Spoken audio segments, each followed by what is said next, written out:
Assalamualaikum warahmatullahi wabarakatuh. Waalaikumsalam warahmatullahi wabarakatuh. Apa kabar hari ini? Alhamdulillah luar biasa. Allahu Akbar. Oke, semuanya sehat? Sehat. Tidak ada yang sakit ya? Oke, tidak ada? Ada yang sakit ya? Ada. Ya. Oke, sebelumnya saya cek dulu kehadirannya ya. Ajeng Hoirunisa, Hadir Pak. Cerisa, Hadir Pak. Devi, Hadir Pak. Dini, Hadir Pak. Hadir Pak. Dwi, Hadir Pak. Lili, Hadir Pak. Naila, Hadir Pak. Sheila, Hadir. Sintiaisa, Hadir Pak. Saskia, Hadir Pak. Amelia, Hadir Pak. Anita. Hadir Pak. Oke, semuanya hadir ya. Sudah siap ya semuanya belajar? Siap. Siap. Oke, sebelumnya saya akan beritahu apa sih yang kita pelajari, yaitu menemukan permasalahan ketenagakerjaan dalam pembangunan ekonomi melalui berbagai sumber. Oke. Apa sih tujuan pembelajarannya? Kaitannya dengan materi kita ini. Nah, tujuan pembelajarannya adalah melalui kegiatan pembelajaran ini peserta didik dapat menganalisis informasi kaitannya dengan permasalahan apa. Setelah Anda sudah tahu informasinya, yang selanjutnya adalah melalui kegiatan diskusi peserta didik dapat menemukan permasalahan ketenagakerjaan kaitannya dengan upah melalui berbagai sumber. Nanti dicari dulu informasinya, terus permasalahannya ketemu, Anda diskusikan permasalahannya apa saja. Oke, manfaatnya apa? Agar Anda kelak ya dapat mendapatkan upah yang sesuai. Dengan apa? Belajar ini dapat menumbuhkan semangat, kemampuan, keterampilan. Nah, harapannya itu tadi, kedepannya Anda mendapatkan upah sesuai dengan yang diinginkan. Namun, sebelum kita memasuki pembelajaran selanjutnya, saya ingin bertanya kaitannya dengan pelajaran minggu lalu, yaitu kaitannya dengan upah. Ya, minggu lalu kan kita sudah bahas upah, tetapi belum kita bagikan dari berbagai sumber. Silakan, siapa yang tahu apa itu upah? Oke. Saya Zaskia, di sini jawab. Upah merupakan kompensasi atau balas jasa yang diberikan kepada pekerja karena telah menyumbangkan tenaganya. Oke, cukup ya, benar ya. Upah itu adalah kompensasi, timbal balik apa yang kita dari apa yang dikerjakan. Oke, selanjutnya siapakah yang menentukan upah? Maka, oke. Di situ jawab saya ajak saya bisa seperti UMP, UMK, UMSK sama UMSP itu berlaku pada khususnya pada masa kerjanya yang kurang dari setahun atau yang lebih dari setahun. Nah, yang menentukan itu biasanya gubernur atau bupati di suatu daerah. Ya, jawabannya benar ya.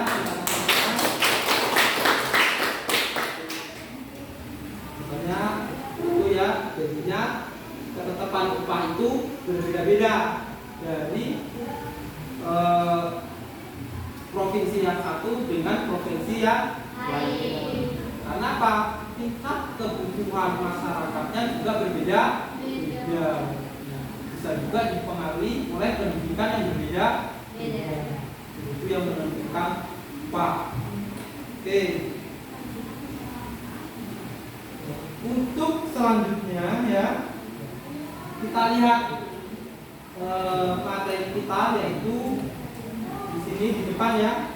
Ini tadi upah merupakan kompensasi. Nah, ini masih ada kaitannya. Ini sebagai kita ulas kembali diberikan kepada pekerja.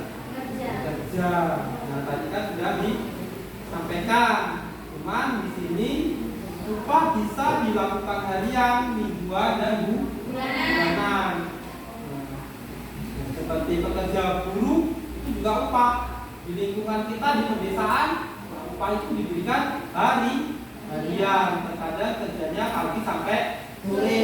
Upahnya ya sesuai dengan pekerjaan dan kesepakatan yang ada di lingkungan masyarakat. Nah, ternyata tidak semua upah itu ditentukan oleh bupati dan gubernur semuanya. Ada upah-upah yang berlaku di wilayah-wilayah tertentu. Nah, permasalahannya apa di sini? Ya, pola upah murah. Nah, karena ini dari berbagai sumbernya apa? Nah, yang akan saya sampaikan yang pertama adalah dari artikel. Nah, di sini ada yang mengulas kaitannya tentang permasalahan kesejahteraan buruh tentang upah yang terkait dengan sosialisme.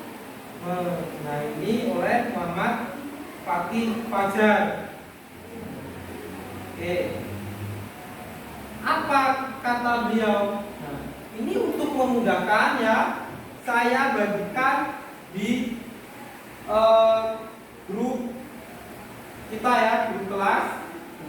Silakan dibuka infonya sembari Anda melihat, sembari saya jelaskan.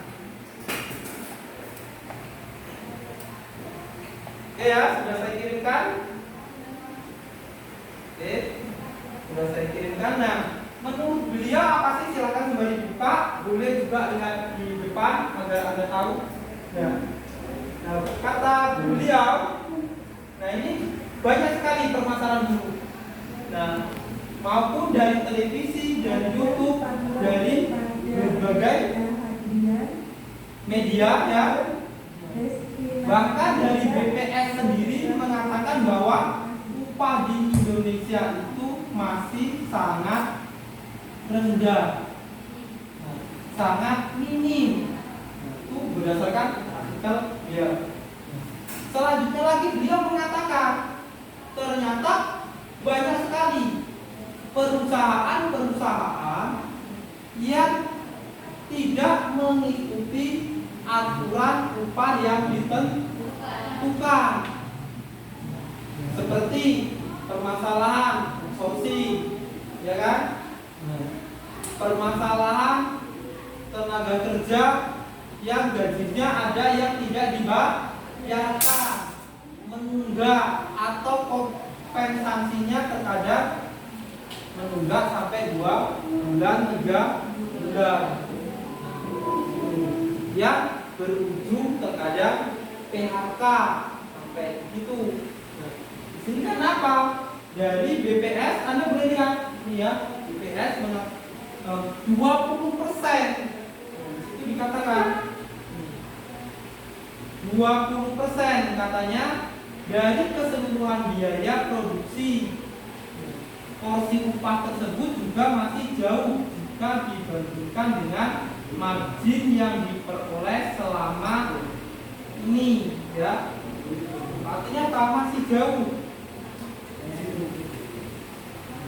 Padahal apa? Banyak tenaga kerja itu dikatakan sebagai penyumbang atau penyeimbang ya, perekonomian. Karena banyak sekali tenaga kerja itu yang menggerakkan perekonomian. Beliau bekerja, buruh bekerja, mendapatkan kompensasi, berbelanja, akhirnya perekonomian bergerak. Tapi apa? Ternyata tidak seperti yang diharapkan oleh buruh. Upah itu terkadang ada yang enggak, ada perusahaan yang tidak memberikan sesuai, padahal sudah ditentukan oleh MK dan UMP-nya, oleh gubernur dan bupati. Oke. Berikutnya, nah kita lihat tayangan di sini ada YouTube ya. ada video, kita bisa lihat bersama. Di sini ada, ini sumber yang Pelaku industri mendesak tenaga kerja dianggap bilang serius. taati regulasi tenaga tidak kerja. diimbangi oleh penyerapan antara kerja dan dunia usaha. Apalagi peningkatan kualitas pendidikan masih menjadi pekerjaan rumah di sektor tenaga kerja. Sebanyak 58,26% tenaga kerja Indonesia terdapat pendidikan SMP ke bawah. Kelompok ini sulit masuk ke industri padat modal. Oleh karena itu, beberapa regulasi tentang tenaga kerja perlu segera dibenahi sehingga terasa manis bagi investor padat karya. Sistem pengupahan adalah salah satu poin yang dinilai perlu direvisi dalam Undang-Undang Ketenagakerjaan jika tak ingin investor lari ke negara tetangga seperti Vietnam dan Myanmar. Kita karena itu harus direvisi itu menyangkut masalah pengupahan. Jadi formula pengupahan dan regulasi turunan itu harus dilihat kembali. Kedua adalah masalah pesangon. Pesangon ini juga harus dilihat apakah itu masih relevan dalam pesangon dan upahnya yang membuat formula menjadi tinggi. Ketiga adalah menyangkut masalah pensiun, masalah terkait dengan sistem pensiun kita. Menurut pengusaha, besaran upah misalnya sebaiknya ditentukan oleh perusahaan dan serikat buruh, bukannya kepala daerah. Pengusaha juga meminta adanya semacam asuransi PHK agar pesangon dapat dicicil. Pihak pekerja sendiri tidak anti terhadap perubahan. Toh selama ini aturan yang ada dirasa perlu ada penyesuaian dan tak semuanya pro pekerja. Namun serikat buruh merasa revisi Undang-Undang Ketenagakerjaan bukan hanya kepentingan perusahaan semata, suara pekerja pun perlu didengar. Sebenarnya yang kita duduk, konsep pengusaha tidak hanya merevisi pesangonnya saja. Kita libatkan pemerintah, bagaimana pemerintah juga membantu dalam bentuk subsidi-subsidi kartu pekerja Yusril. Bahwa kemudian pekerja menolak pesangon, iya kalau itu langsung dihapus. Tapi ada solusinya, berani tidak? Misalnya pengusaha menaikkan jaminan pensiunnya, misalnya kami punya konsep 1,8%, kita anggap tabungan. Jadi ketika buruh pekerja berakhir hubungan kerja, tidak perlu ada lagi keributan masalah. Saat ini revisi Undang-Undang Ketenagakerjaan sedang dibahas secara tripartit antara pengusaha, serikat pekerja, dan pemerintah.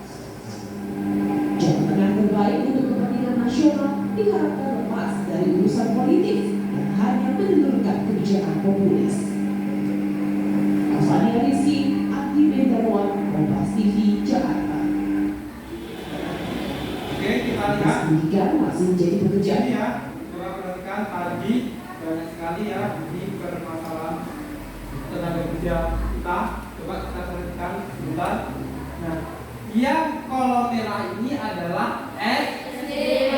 Ingat, di Indonesia tenaga kerjanya SD. SD itu masih 40% ya, 4,51%.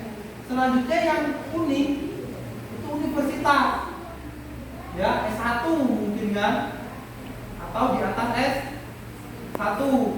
Ada yang warna semu hijau 2% diploma.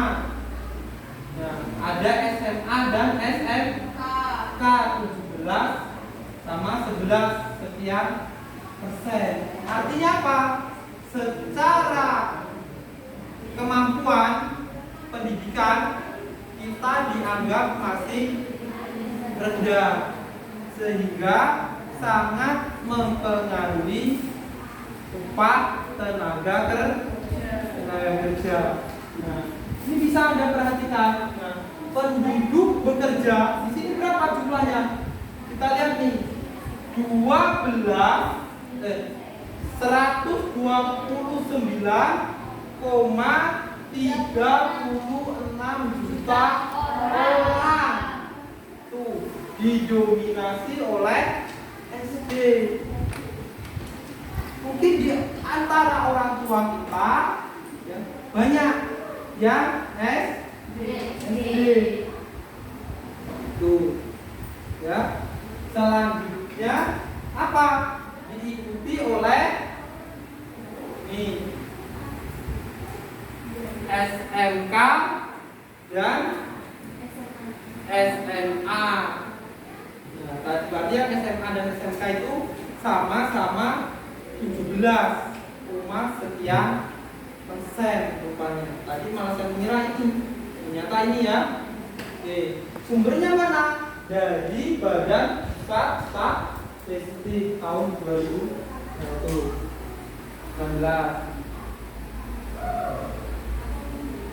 Oke, selanjutnya di sini ada lagi.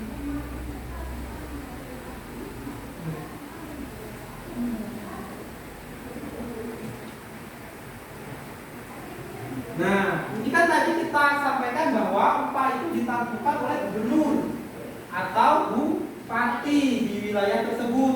Nah, ternyata harapannya apa? Isi revisi Undang-Undang Ketenagakerjaan, upah tidak ditentukan oleh kepala daerah, asuransi PHK untuk mencicil pesangon, ya. Artinya pesangonnya itu sudah diberikan dulu harapannya agar ketika masa sudah tua,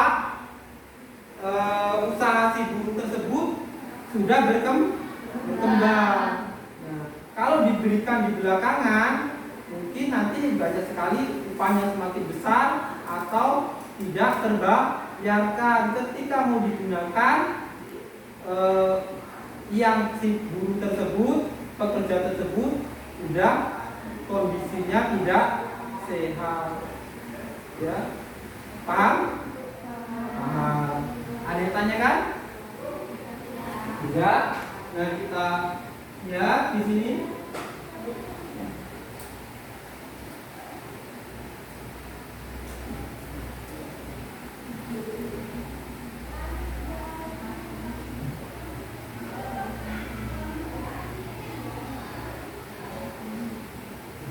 Nah, coba Anda perhatikan ya. Di sini tadi kan udah tolak upah murah. Sedangkan ya kalau satu pabrik pekerjanya segini banyaknya, ini mungkin sama ketika Anda pulang ke rumah, Anda lewat rumah, Anda lewat Sugar Group, ya. Ketika para pegawai pulang bekerja, jalannya sampai macet, ya kan? Nah, saking banyaknya, nah itu semuanya menuntut. Akhirnya apa? Nah, itu tadi upah maunya direvisi. Ya sekarang banyak sekali adanya outsourcing, adanya upah maunya ditentukan oleh. Saatnya jam kelima dimulai. Kenapa perusahaannya masih karena saking banyaknya kerja, saking banyaknya tenaga kerja. Nah, makanya nanti ke depannya kita harus berpikir lebih jauh. Nah, setelah Anda nanti pahami, karena pembelajaran kita ini kan menggunakan model pembelajaran PBL, problem based learning. Jadinya Anda silahkan nanti Anda cari permasalahannya di berbagai artikel nih, cetak atau di buku. Nah, sebelumnya kalau ada yang ditanyakan sebelum kita melanjutkan lebih jauh? Ya, kalau tidak, silakan LKPD ini ya yang akan saya bagikan. Nah, nanti dikerjakan berdasarkan kelompok, ya. Kelompoknya 4 orang. Silakan membentuk kelompok terlebih dahulu, ya.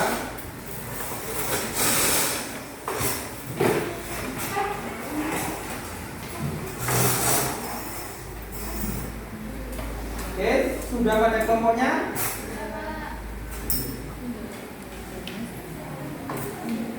Kelompok 1 ya, kelompok 2, kelompok ini kelompok 3. Oke, sebelum Anda lihat LKPD-nya itu, Gimana? Masih semangat? Tetap semangat. Tetap semangat.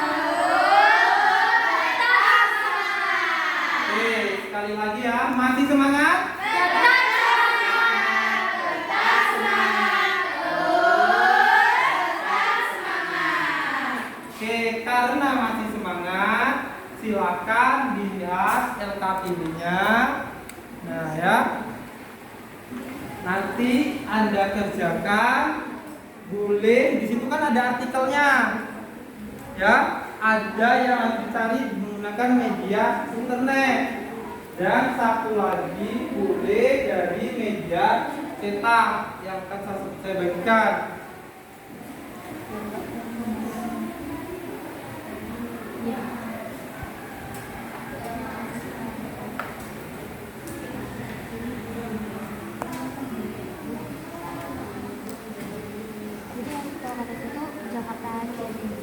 Silakan dibaca KPD-nya. Jika ada yang mengalami kesulitan, silakan ditanyakan.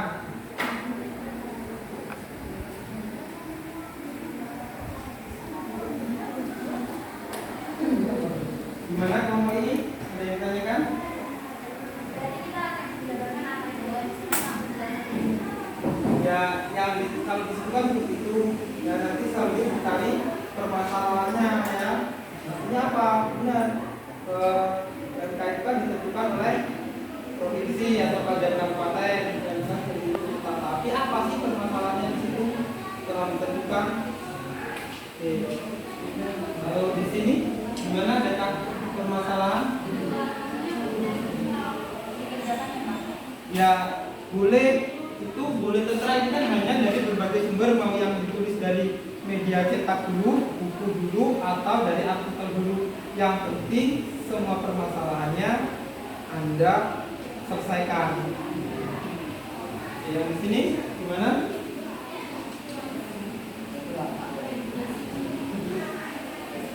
Nah, itu kan kalau di situ kan ya, di sini soal nomor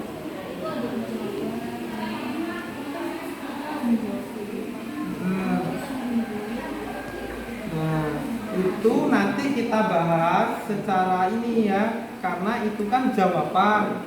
Nah, karena itu jawaban, nah, itu nanti kita bahas ya, dari kawan rekan-rekanmu dulu, pendapatnya apa sih?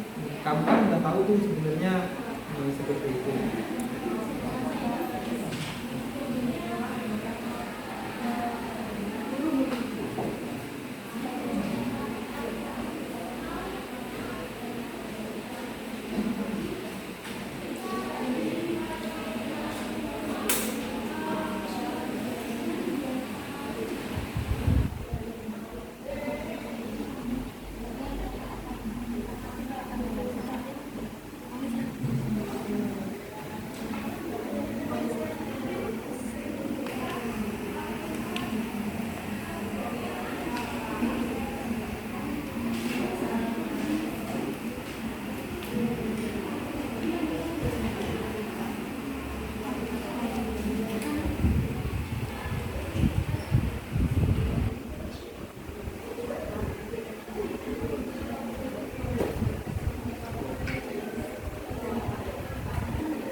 kalau nanti udah selesai ya, nanti di presentasikan, boleh tanya jawab di situ.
Ini ada yang tanyakan nomornya ini? Ya, ya.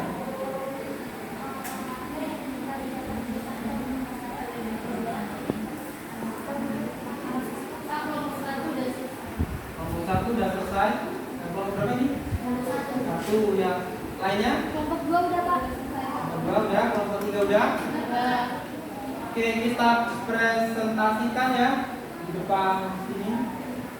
Silakan kelompok 1 terlebih dahulu.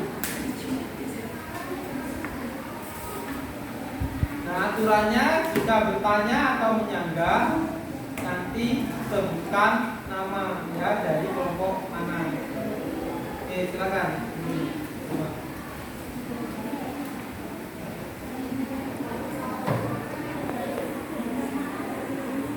Ini sebaiknya proyektornya dimatikan.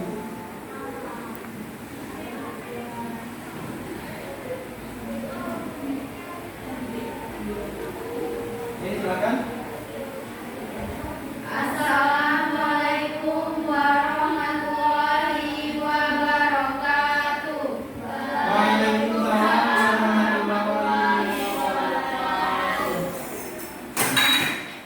Kami dari kelompok 1, saya Dwi Atika sebagai moderator. Di sini kami akan menjelaskan hasil diskusi kami tentang permasalahan upah yang ada di Indonesia. Soal-soal akan dijawab oleh kelompok saya. Soal pertama akan dijawab oleh Siti Aisyah. Oke, saya akan menjawab pertanyaan nomor 1. Nomor 1 itu soalnya bagaimana sistem pembelian upah tenaga kerja yang baik. Jawabannya itu 1. Mampu memuaskan kebutuhan dasar kerja. 2. Menyediakan sistem pemberian upah yang sebanding dengan perusahaan lain pada bidang yang sama. Nomor 3. Memiliki sifat yang adil. Nomor 4. Menyadari bahwa setiap pekerjaan memiliki kebutuhan yang berbeda. Untuk pertanyaan nomor 2 akan dijawab oleh Zastia. Di sini saya akan menjawab pertanyaan nomor 2. Soalnya ada dampak apa yang ditimbulkan akan rendahnya upah tenaga kerja. Jawabannya, upah minimum berdampak pada kesejahteraan pekerja, tekanan biaya hidup. Pekerja yang miskin yang makin tinggi juga menimbulkan tuntunan akan kenaikan upah minimum di Indonesia. Masalah upah masih menjadi masalah teratas karena masih rendahnya upah di Indonesia. Jika tidak cepat ditangani, dapat menimbulkan mogok kerja atau tidak usah rasa oleh para pekerja. Untuk pertanyaan yang terakhir akan dijawab oleh Anita. Di sini saya akan menjelaskan soal nomor 3, yaitu sistem upah yang berlaku di Indonesia dipengaruhi oleh yang pertama itu permintaan dan penawaran tenaga kerja. Jadi jika penawaran lebih besar daripada permintaannya, tingkat upah cenderung turun. Contohnya, para pencari kerja rela menerima upah lebih kecil asalkan mereka dapat bekerja, begitupun sebaliknya. Selanjutnya, yang kedua, kesepakatan pemberi kerja dan penerima kerja.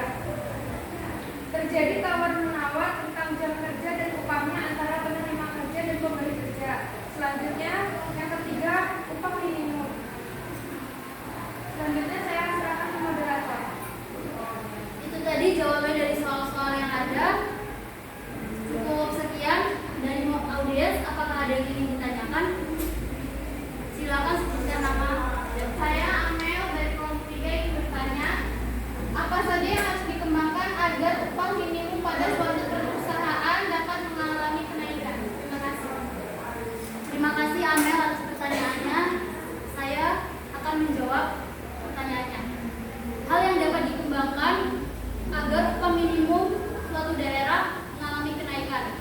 Selain PHK, perusahaan dapat meningkatkan regulasi pemerintah, di mana di sini perusahaan dapat menyesuaikan antara skala dan struktur upah minimum yang ada di perusahaan dengan upah minimum yang dikeluarkan oleh pemerintah. Selanjutnya, kompensasi rata-rata juga dapat dilakukan oleh suatu pemerintah, di mana di sini perusahaan, di mana di sini misalnya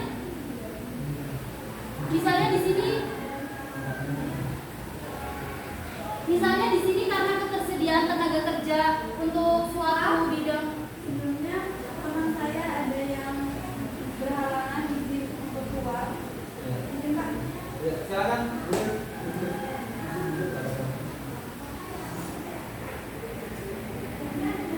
Oke, silakan ya.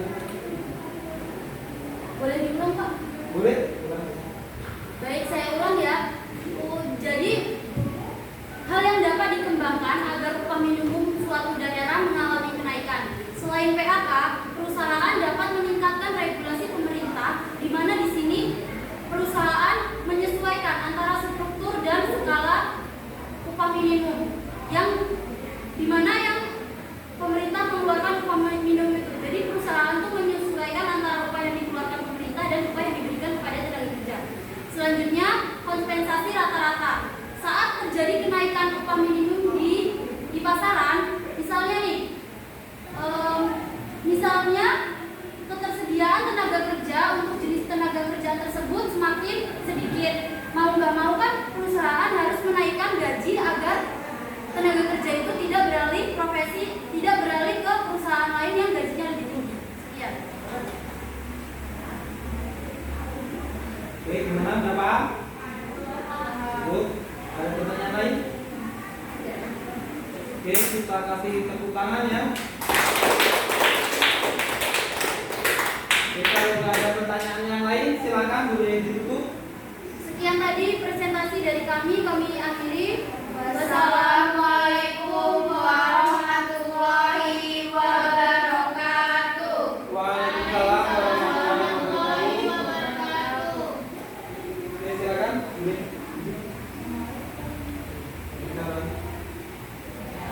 Oke, silakan dulu.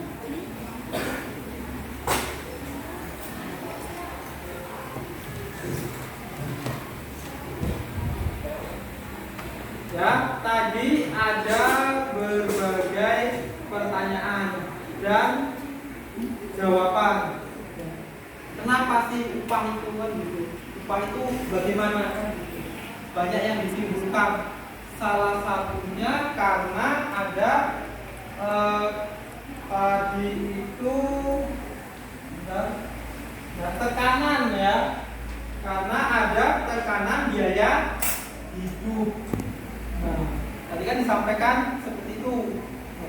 Memang tekanan biaya hidup itu sangat mempengaruhi kebutuhan. Ya, karena adanya kebutuhan, adanya tekanan. Yang benar adalah kebutuhan akan menekan kehidupan. Kalau upah tidak dilakukan penyesuaian, tadi itu dijawab juga katanya dari berbagai regulasi. Regulasi itu apa sih? Ada yang tahu? Regulasi. Salah nggak apa-apa.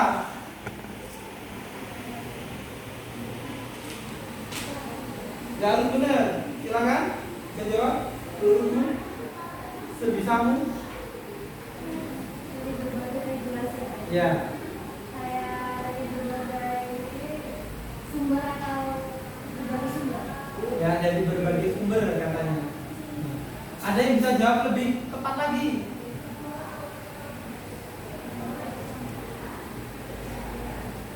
Kayak pengelolaan konsep untuk suatu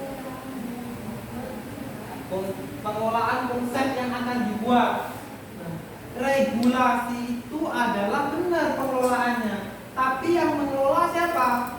Pemerintah. Otoritas yang berwenang. Upah tadi itu kan udah dikelola sama kabupaten, yaitu wali kota atau kalau kabupaten kota wali kota, kalau kabupaten bupati, ya. Terus oleh provinsi gubernur. Tapi apa? Banyak sekali perusahaan-perusahaan yang tidak mau memberikan upah sesuai dengan aturan yang berlaku. Tadi kan otoritas atau yang berwenang sudah menentukan. Ya itu tadi, sementara kebutuhan hidup semakin meningkat, apalagi seperti pandemi kemarin itu, ya kan? Pengeluaran banyak, harus beli obat-obatan, harus beli vitamin, sementara terjadi PHK besar-besaran. Ketika mau memberikan pesangon, perusahaan tersebut dalam kondisi tidak baik-baik saja. Makanya tadi dikatakan harapannya maunya pesangonnya dicicil, ya kan? Agar ketika terjadi sesuatu hal itu tidak ada yang dirugikan. Nah, tadi kaitannya dengan pertanyaannya Amel, masih ingat? Apa saja yang harus dikembangkan agar upah minimum pada suatu perusahaan dapat mengalami kenaikan?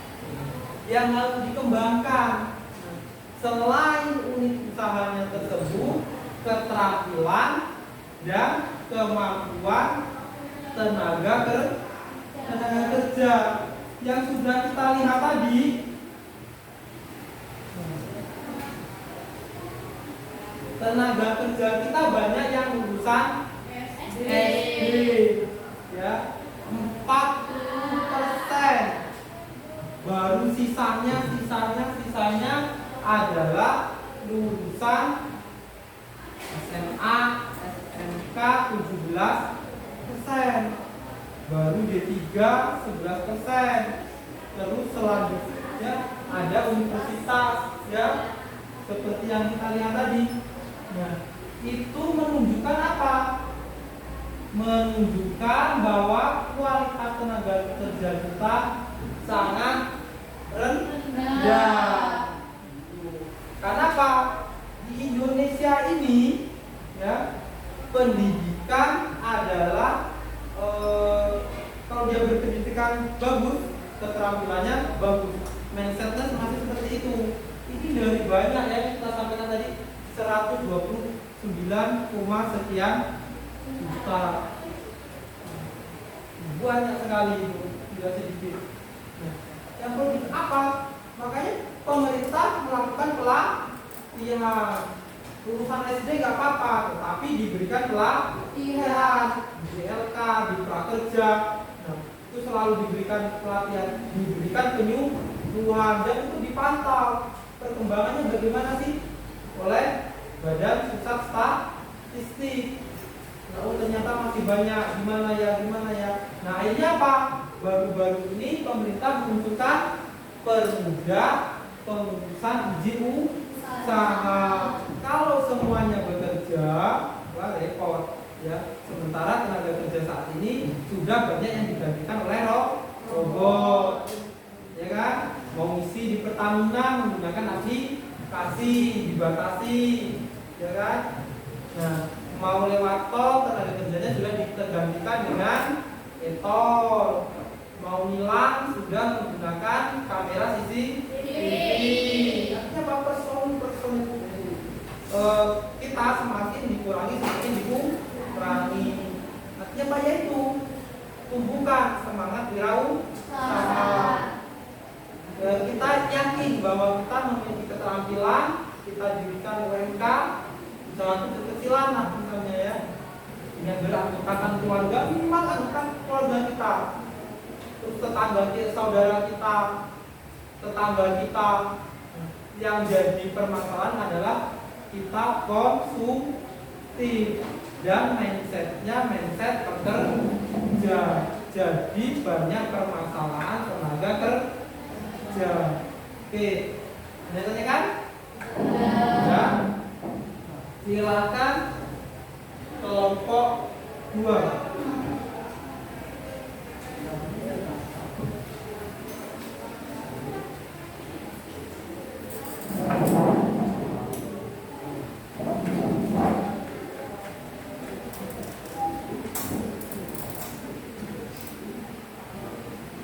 Oke, sebelumnya Assalamualaikum warahmatullahi wabarakatuh. Waalaikumsalam warahmatullahi wabarakatuh. Kami dari kelompok 2, saya Ajeng Khairunisa sebagai moderator dan teman-teman saya. Kami di sini akan menjawab persoalan nomor 4 yang akan dibacakan oleh Sheila. Oke, baik, di sini saya akan membacakan materi yang sudah kita pegang masing-masing, yaitu Jakarta, CNBC Indonesia, tingginya upah minimum sektoral atau UMSK mendorong pengusaha untuk merelokasi perusahaannya. Hal ini juga terjadi di industri sepatu yang berencana memindahkan 25 pabrik sepatu dari Banten ke daerah Jawa Tengah. Direktur Eksekutif Aprisindo Firman Bakri menyebutkan selain Banten, industri sepatu di daerah Jawa Timur dan Jawa Barat juga berencana memindahkan pabriknya. Firman menyampaikan dalam penentuan UMSK terjadi negosiasi antara pengusaha dengan serikat pekerja. Hanya saja sering terjadi permasalahan antara pengusaha dan buruh dalam negosiasi UMSK. Untuk penjelasan akan dijawab oleh Ajeng. Jadi seperti yang kita dengar dan kita lihat yang telah dijelaskan oleh Sheila di dalam artikel yang telah kita pegang masing-masing. Menurut cnnindonesia.com, relokasi ini sudah berlangsung cukup lama. Alasan utama relokasi ini karena angka kenaikan upah yang terus menaik pada setiap tahunnya. Kenaikan upah yang tinggi tiap tahunnya di wilayah misalnya Provinsi Banten dinilai tidak sejalan dengan harga suatu perusahaan alas kaki atau sepatu yang cenderung tetap. Karenanya biaya yang dikeluarkan perusahaan pekerja malah memakai porsi besar. Jadi kayak misalnya di Banten ini perusahaan sepatu ini tiap tahunnya harga sepatu ini menetap, tidak berubah, tidak melonjak terlalu tinggi. Namun harga upah minimumnya terus melonjak setiap tahunnya. Jadi tidak sejalan dengan perusahaan yang akan jadi perusahaan tuh kayak dia nggak sejalan gitu loh, sepatunya tetap tapi harga upah minimum setiap tahunnya tuh selalu meningkat. Selanjutnya akan dijelaskan oleh Celisa. Jadi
saya akan menjelaskan lebih lanjut tadi kaitannya dengan relokasi dan bahan baku. Karena di provinsi-provinsi yang sudah maju seperti di Bekasi ya, tempat yang sudah maju, sesak ya, polusi udaranya mungkin meningkat, nyamuknya juga besar-besar ya, tikusnya juga besar-besar. Karena apa? Kaitannya banyaknya industri dan got-got ya kan. Mungkin selain itu alasannya itu tadi. Dengan begitu apa? Hewan aja sudah tidak pada habitatnya, nggak pada di itunya, dia udah ke rumah-rumah, mungkin nggak di kebun-kebun lagi. Nah, kalau di tempat kita ini nyamuk aja di kebun masih banyak. Nah, di sana itu nyamuknya besar-besar dan tinggalnya di rumah. Tikusnya besar-besar dan tinggalnya juga di rumah. Nah, kayak gitu. Nah, artinya apa? Kalau hewan aja sudah tidak bagian tempat, bagaimana perusahaan mau mengembangkan usaha dengan upah juga maunya tinggi dan perkembangan perusahaan tidak signifikan untuk mendapatkan bahan baku. Nah, dia membutuhkan biaya yang sangat mahal. Contoh di tempat kita ini di Lampung ya. Kenapa banyak usaha sawit, gula, ya kan? Karena daerahnya kebunnya masih banyak, jadinya perkebunan juga masih meningkat. Kenapa nggak tekstil kan kayak gitu? Karena tempat kita tanamnya masih banyak gitu. Artinya di Lampung ini makanya pernah dalam suatu sumber kan informasi di televisi maupun di media sosial. Nah, mungkin Lampung ini adalah harapan industri di masa yang akan datang. Tetapi satu hal pesannya kaitannya dengan permasalahan tadi itu kan permasalahan perusahaan mau memindahkan karena upah terlalu mahal, kayak gitu. Nah, artinya apa?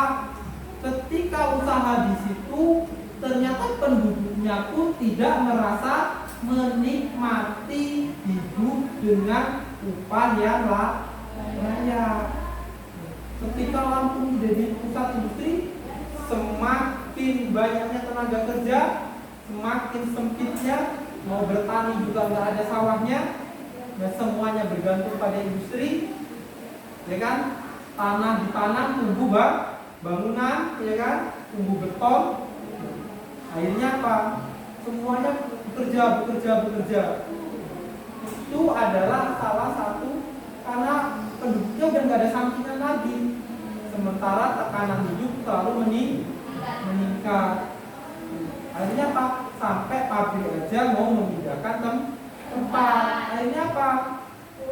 Pekerjanya bisa menganggur. Sementara tanahnya sudah ditanamin beton, sudah bangun tol, sudah jadi gedung-gedung besar, tempatnya sering kebanjiran, ya kan?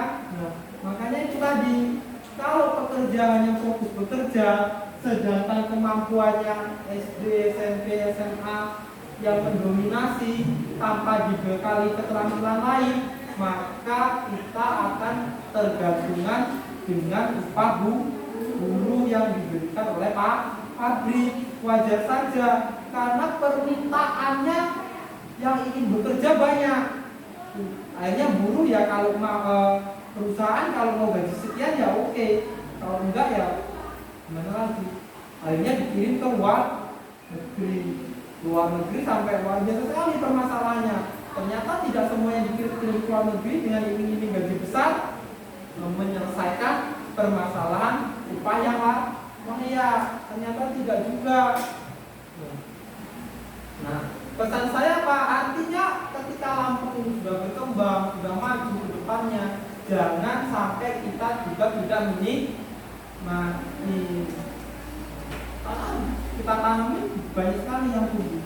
Nah, kalau saat ini kenapa? Kalau kita sudah upah di sini kita merasa cukup. Kenapa? Tenaga kerjanya memiliki sampingan yang lainnya. Kerja di rumah, tapi tanahnya 1 hektar.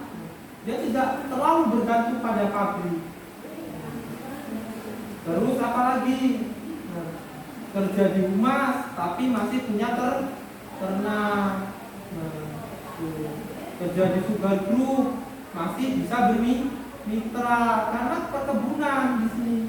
Kalau di Bekasi mau apa selain berdaga? Makanya pemerintah meluncurkan program prakerja, memberikan pelatihan bisa berdaga, nah, atau yang lainnya, percepat izin usaha, pemberian bantuan melalui bantuan UMKM, kredit usaha rakyat, agar apa?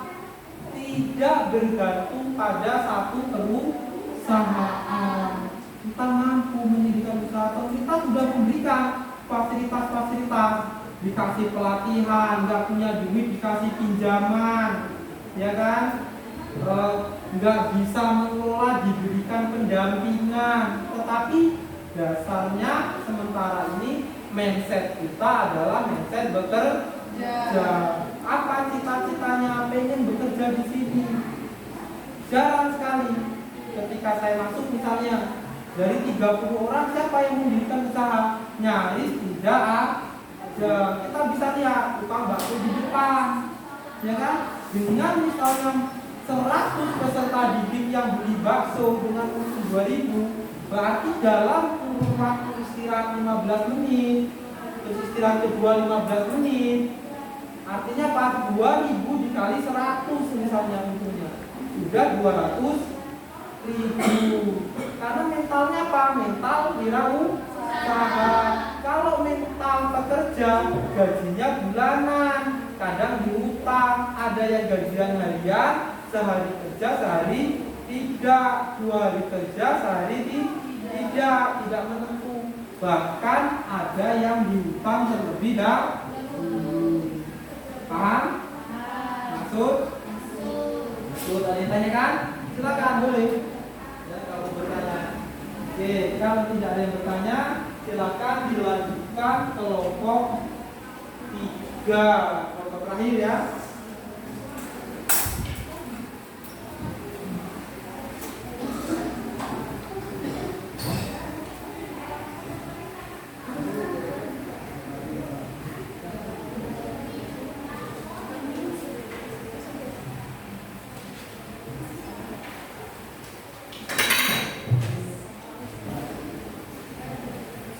Assalamualaikum warahmatullahi wabarakatuh.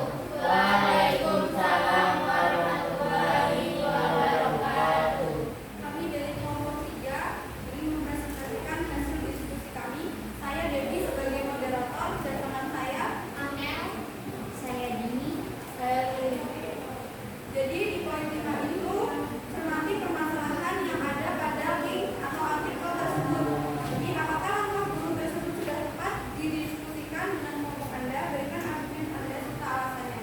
Jadi menurut saya di kelompok saya di situ berdasarkan artikel belum tepat sasaran, karena jika si guru hanya mengirimkan karangan bunga saja, tentu perusahaan itu tidak memiliki efek yang jelas untuk bisa membayar utang yang setimpal pada para pekerjanya. Lalu perusahaan tersebut juga tidak menganggap karangan atau aksi dari demo tersebut. Tetapi jika aksi buruh berdemonstrasi dengan aksi yang nyata dan apabila tujuannya untuk melindungi dan memperjuangkan hak-hak normatif mereka, maka tidak anarkis, maka diperbolehkan. Pada intinya cita-cita gerakan buruh adalah terciptanya kesejahteraan bagi kaum buruh dan keluarganya. Untuk mencapai tujuan itu, tentunya serikat buruh tentu memiliki capaian-capaian yang tersusun dan visible. Dan untuk mengatasi cara konflik di tempat kerja itu ada empat cara. Yang pertama, mengurangi ego diri sendiri. Yang kedua, mendengarkan saran dari orang lain. Yang ketiga, fokus pada konflik. Dan yang keempat,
miliar belum terbayarkan, ya. Dan di sini dikatakan 7 bulan upah tidak dibayarkan. Nah, tadi katanya apa? Para buruh mengirimkan keterangan bunga. Ya kalau memang perusahaannya tidak merespon, ya itu bisa berakhir sia-sia. Nah, itu tadi permasalahannya, ya. Kalau jumlah pekerjanya ada satu pabrik yang sudah kita tayangkan seperti tadi, nah itu kalau dikalikan gajinya misalnya 3.500.000 selama 7 bulan bisa terjadi, belum tunjangan dan pesangon yang harus diberikan. Nah, akhirnya para perusahaan sangat-sangat terbebani. Akhirnya apa? Pemerintah harus berikut campur untuk menyelesaikan. Bagaimana diselesaikan? Nah, di sini misalnya nih,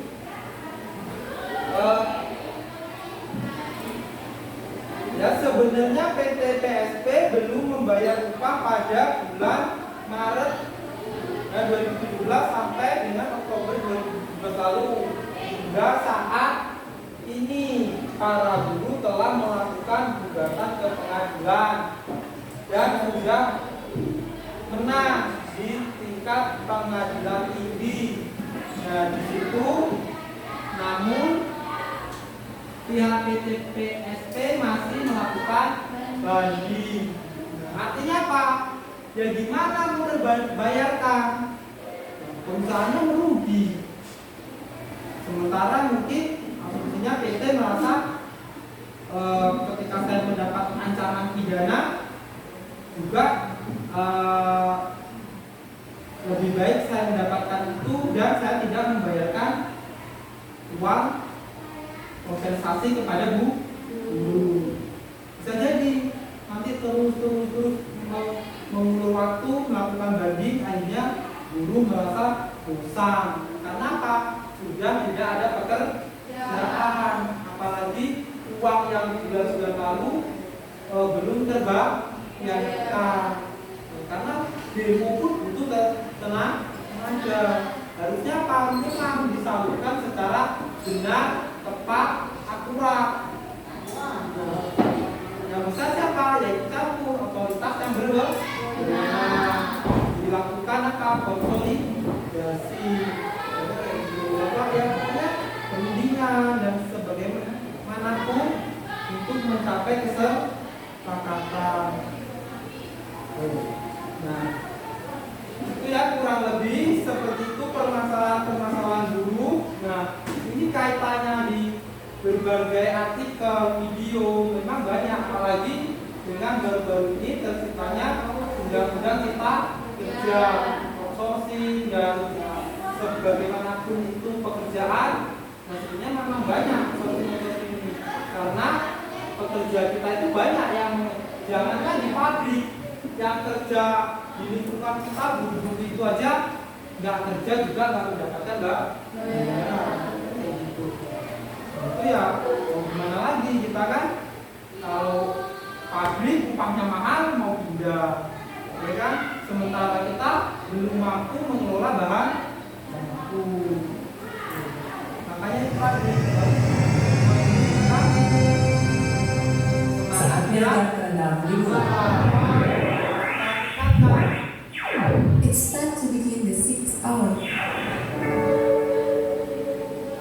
Jangan hanya berpatokan pada perusahaan-perusahaan yang ada di lingkungan kita, karena buruh itu, tenaga kerja itu sekarang banyak sekali, 129 juta sekian, hampir separuh dari penduduk di Indonesia. Itu sudah mendekati separuh. Nah, kalau semuanya mindsetnya bekerja, siapa yang akan mempekerjakan? Sedangkan yang punya modal adalah orang-orang asing. Ini apa? Sumber daya alam, enggak sumber daya manusianya. Itu dikuasai oleh asing banyak sekali karena ketidakmampuan kita, kelalaian kita, mindset kita. Ya kalau dulu kecil, misalnya gini, rajin pangkal pandai, menabung pangkal kaya. Rupanya tidak, menabung itu tidak membuat kaya. Mindsetnya sekarang dirubah apa? Bagaimana 1.000 ini nggak usah kita tabung, besok jadi 10.000. 10.000 ini nggak kita tabung, besok menjadi 20.000. Kalau ditabung, nah benar kita nabung hemat, ya benar. Tetapi kita juga harus menunjukkan bagaimana nih si 1.000 ini bisa 1.500, bisa 2.000. Kenapa? Nilai uang akan mengalami penyusutan. 1 bulan hari ini Anda menabung, tiba-tiba BBM naik 1.000 hari ini harusnya tempe dapat 2, sekarang tempe dapat 1. Seperti itu. Artinya apa? Mindset ubah. Ternyata bagaimana saya punya uang 1.000 jadi 1.500 atau 2.000. Maksud? Ya. Kalau dulu rajin panggal pandai, satu orang tekun, dia bisa bermanfaat untuk dirinya. Sekarang apa? Kita diminta untuk berkolaborasi, membangun kerjasama. Dia bisa mendapat, oh ini bisa sebagai produsen, keluarganya nganggur. Yuk kamu buka usaha, nanti saya suplai, berkolaborasi. Yuk kamu jadi salesnya, nawarin produk saya, misalnya seperti itu. Terus. Artinya kalau ya benar rajin pandai, tetapi diikuti dengan kolaborasi. Kita bangun perekonomian keluarga, saudara, tetangga, bukan kita mementingkan perekonomian kita masing-masing. Agar tidak melulu upah ini berkelanjutan. Pemerintah membantu kita berdasarkan otoritasnya, wewenangnya, tetapi kita juga bangkit menolong diri kita, ya, melalui apa? Program-program, udah dikasih udah dikasih pelatihan, udah dikasih pendampingan, yang nggak mampu dikasih PKH, BBM naik juga dibantu, dan seterusnya. Tapi tanpa kita sadari, ya kita akan ketinggalan, bergantung terus seperti ini. Kenapa? Gak ada jurusan orang dalam. Apalagi kalau terbangun seperti itu, mindset seperti itu. Nah, hidup ini pilihan, ya. Apa kita nih? Kalau mindsetnya bekerja berarti kita dipilih, diobrak. SMA setahun mengeluarkan sekian, yang kuliah 20%, yang lainnya kerja, yang lainnya nganggur, belum SMK-nya, ya kan? Dan seterusnya. Nah, jadi apa? Permasalahan tenaga kerja akan selalu muncul. Itu penjelasan dari saya. Selanjutnya saya akan tanya kepada Anda, ya. Sebelumnya sudah jelas semua? Sudah? Oke. Di sini adakah harapan Anda? Kita lakukan ini, ya. Harapan Anda setelah belajar ini, tadi kan permasalahan buku yang sangat kompleks. Nah, harapan Anda itu bagaimana gitu? Setelah kita belajar, apa yang Anda harapkan ke depannya? Oke, silakan. Bisa. Saya harapannya tuh seluruh usia produktif ini dapat bekerja dan mendapatkan upah sesuai dengan apa yang dia lakukan atau kerjakan. Oke, ya. Sebelumnya saya ingin bertanya nih, apa cita-citamu? Kan kamu itu harapannya itu ingin mendapatkan upah yang layak. Cita-citanya apa sih?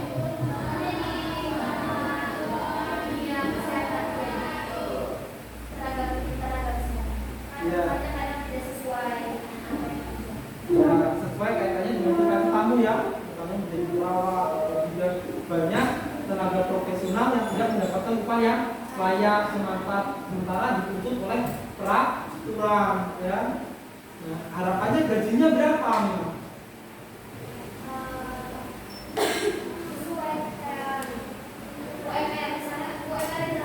UMR aja, ya. Misalnya berapa nih? Misalnya nominalnya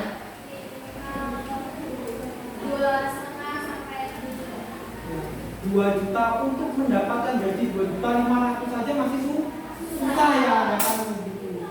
Kalau harapannya Amel nih, gajinya berapa? Menurutmu gaji yang pantas ketika kamu nanti bekerja agar enggak mendapatkan tekanan hidup itu berapa? 3 juta. Minimal 3 juta ya. Kalau menurutmu bagaimana saat ini? Sudah banyak yang mencapai 3 juta atau belum? Belum, masih banyak yang di bawah UMR. Iya, banyak sekali di bawah UMR 24 sekian ya kan, salah mendekati 2,5. Itu aja jauh. Sementara kebutuhan pokok terus meningkat. Nah itu artinya apa? Dari 2 pertanyaan rekan Anda aja mindsetnya masih bekerja. Harusnya, mindsetnya bagaimana? Kalau gitu saya nggak mau jadi kerja, Pak. Saya mau buka usaha, kan gitu. Seperti mamang bakso di depan di kantin, gitu. Tadi udah Bapak contohkan, saya aja bisa nyampe begitu dengan kita wirausaha, kan seperti itu. Nah, artinya tahun ke depannya itu adalah harapan yang apa kita ada bekerja itu juga boleh, ya, bekerja yang halal untuk kita melangsungkan kehidupan. Tapi jangan lupa tadi, memang kalau kita evaluasi banyak sekali tenaga kerja yang tidak mendapatkan hak. Oke. Selanjutnya lagi kita lihat, kita melihat yang tadi ini ya, kaitannya dengan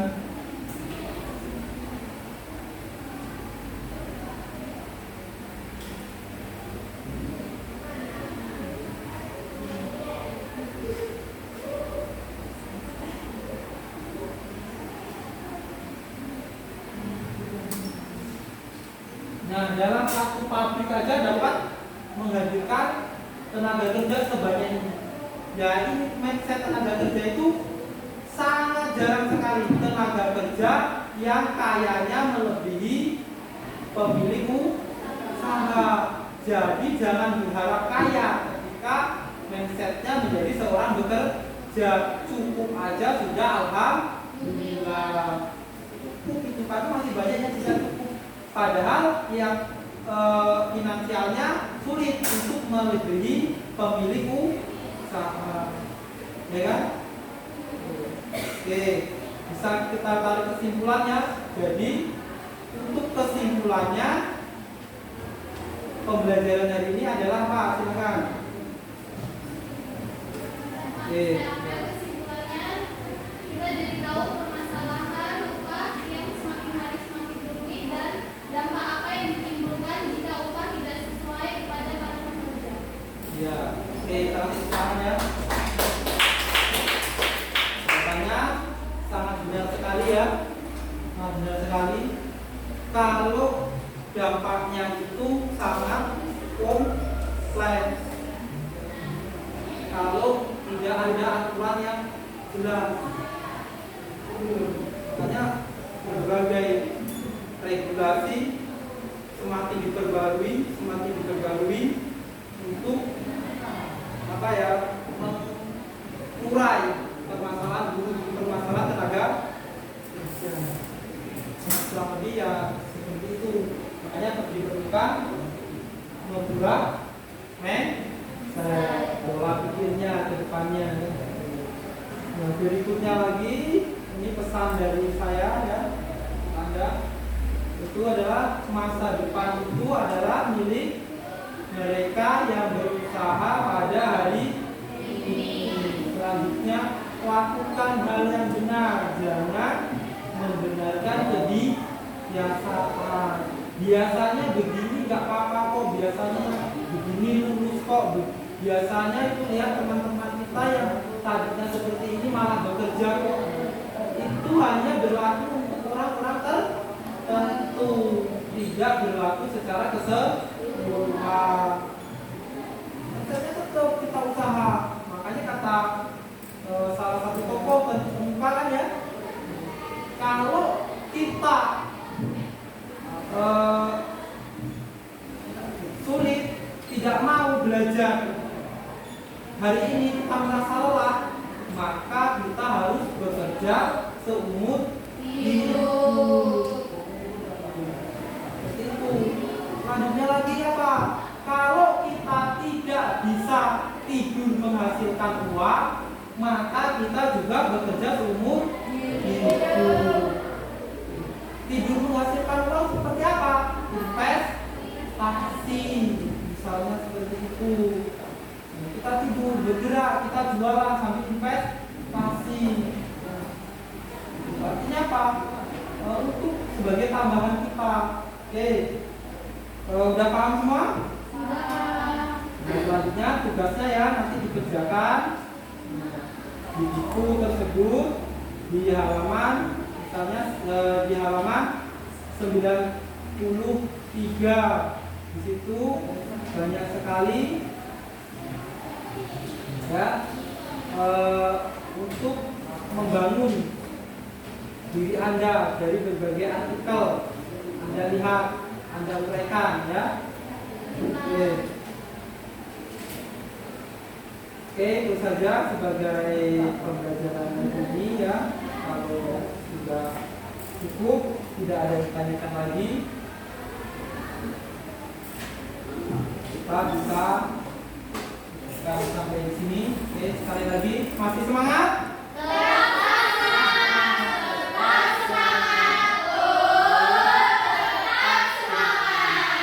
Ya, apapun itu kita harus tetap semangat walaupun kita sudah berada di garis finish.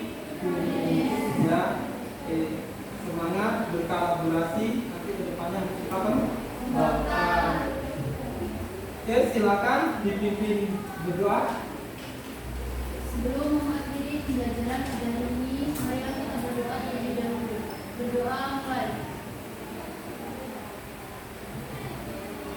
Berdoa selesai. Assalamualaikum warahmatullahi wabarakatuh. Waalaikumsalam.